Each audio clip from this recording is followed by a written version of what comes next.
My name is Cait, and I just rode my Moto Guzzi V7 across the country and back over 5 weeks, 8,000 miles, and 19 states. Weather totally impacted every single thing I was doing. It actually rained on me in every single state except for California. So if there was a storm, I would try and ride around it or try and find the quickest way through it. But other than that, I spent more time in my rain gear than anything else. I never really felt alone on the road because there's just so many people on it. The people that are out adventuring are the type to reach out and connect with the people around them who are also doing the same things, and that was probably the coolest part. I'd come across people at gas stations who were heading opposite directions, and it was just really interesting to get little snapshots of who they are and what they're riding and where they're heading. It was just connecting with different people in different areas. It's just kind of one of those like, wow, it's a really small world, but you don't need some giant adventure bike for a lot of money to do it. You can do it just by saying, this is what I'm doing, and just hit that road.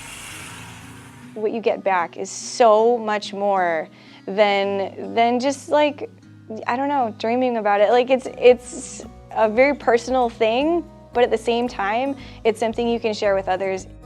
So I was using the Sena 10C Pro usually in places that I'd come around like a mountain pass and see like the snow coming right up to the highway, and I would like click it on real quick.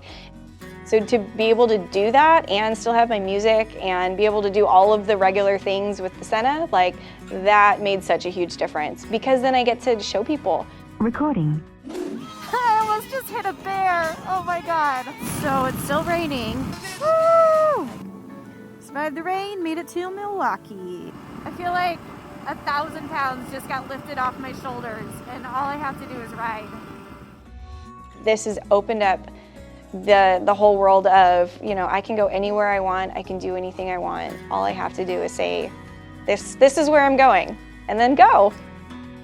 I am probably gonna do it again, but I'll probably switch up the route. So I don't know if I would go as long either. 5 weeks is a long time. It's hard being on the road, and it's really hard working on the road. Saying I was on the road for a couple weeks and had a couple more to go kind of shocked a couple people. But I mean, riding into some really interesting areas and going through Blue Ridge Mountains with like friends of mine, like that's what made this trip amazing. And I love that I can share that with other people.